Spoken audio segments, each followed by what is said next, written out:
Hello, I'm James, and welcome to a Jonesing for Film franchise review.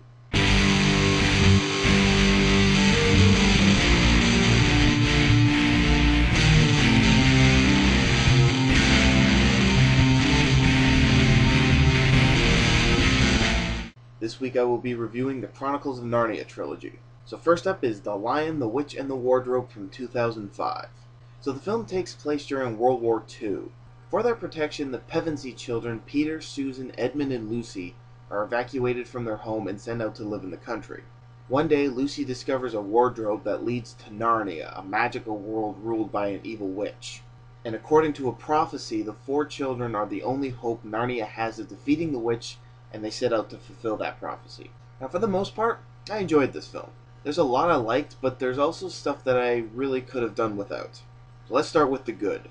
First and foremost, the film is visually stunning. The land of Narnia is very breathtaking. Whether it's covered in snow or lusciously green, Narnia is quite a spectacle. And the way it's shot is very good, despite the fact that half of it is green screened. Irregardless though, the cinematography is very steady and well focused. And all the creature designs are really cool too, and they really add to the wonder of the land.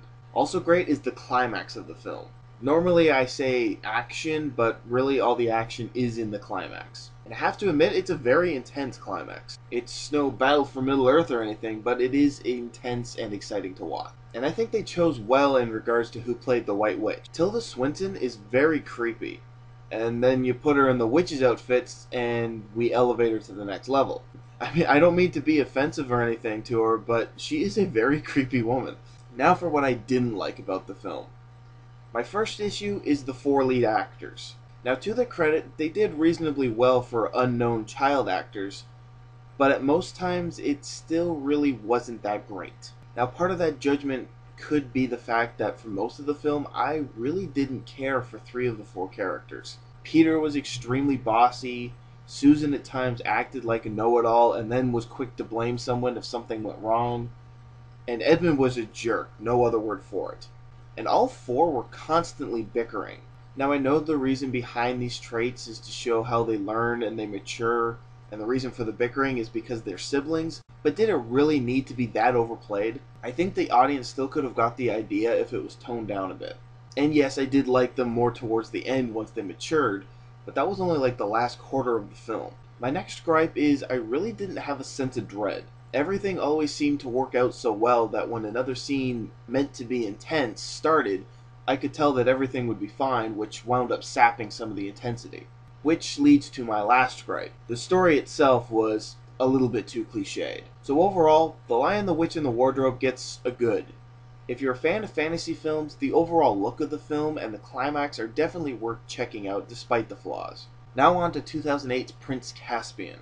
1 year after returning home from Narnia, the four Pevensey children are called back. When they arrive, they learn that hundreds of years have passed and Narnia has been taken over by a group of vicious warriors known as Telmarines, now under the rule of a man named Miraz. Now the four children must team up with the true Telmarine heir in order to restore peace to the land. Now this film has been given a lot of grief. People really seem to hate this film. I mean, Disney was so disappointed with it that they sold the rights of the franchise. And I really don't understand why people dislike this movie. I found it far more entertaining than the first film. For starters, because the four leads matured by the end of the first film, I found myself caring for them from the beginning of this one. And I found myself more compelled in this story. Sure, it's still pretty cliched. I mean, the whole idea of the rightful heir rising up to reclaim the throne is nothing new. But I still found myself more involved here. And I like how, even though the Pevensey children are still technically the main characters, the main focus is on Prince Caspian himself. And I liked the Caspian character. I liked how he knows he's not ready to take the throne, but he also knows that it's his duty to reclaim it. And I also enjoyed the action more here.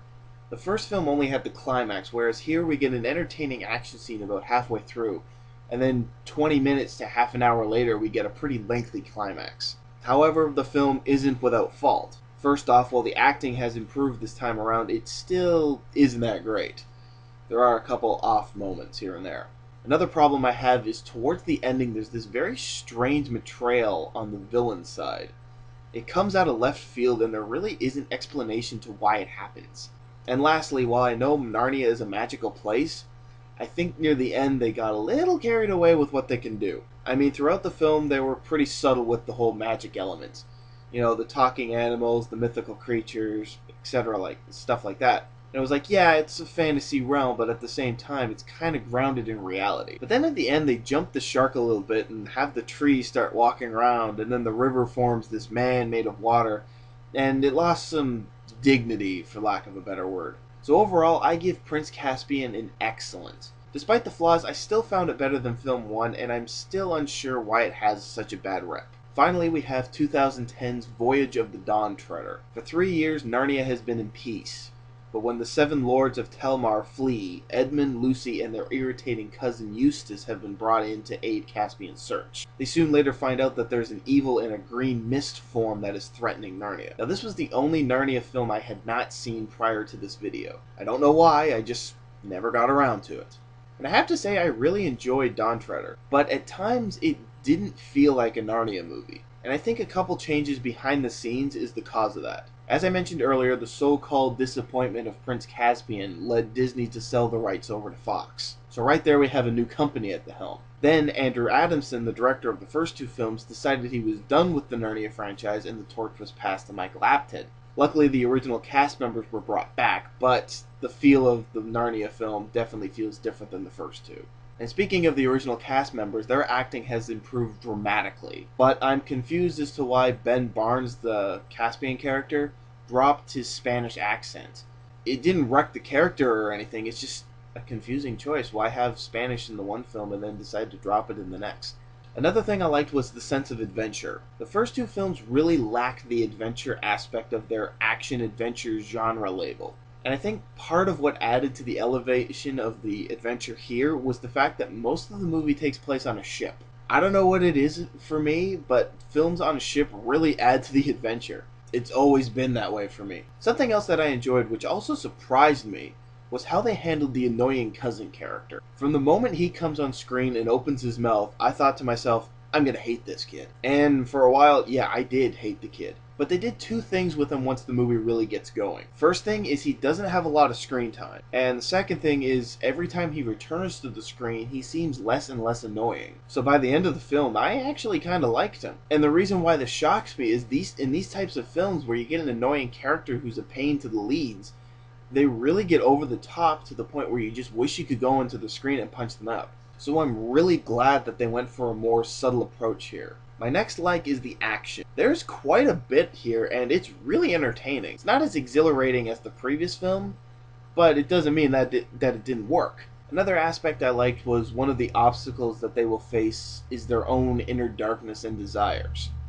I really like that concept, but unfortunately they breezed through it rather quickly. It's like they had the idea near the beginning of production, filmed the scene where they were warned that they would face this obstacle, but forgot to do anything with it and sprinkled a total of 7 minutes here and there in a 2-hour movie. And since I'm talking negative, let's dive into what I disliked about the film. This movie came out when just about everything was in 3D, so a lot of what's here is very CGI heavy. Now granted, at times it does look really good, but other times not so much. Another problem I had was the plot. It's very thin. I mean, yeah, the Narnia plots aren't really that detailed, but this one felt really shallow. I mean, I was halfway through the movie and thought, wait, what's the main goal again? Because at the beginning they were focused on this thing, but then something else happened, so now this is the plot.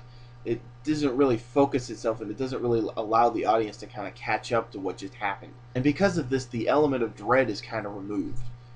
I didn't really feel that the threat was really a threat until the end. So overall, The Voyage of the Dawn Treader gets a great.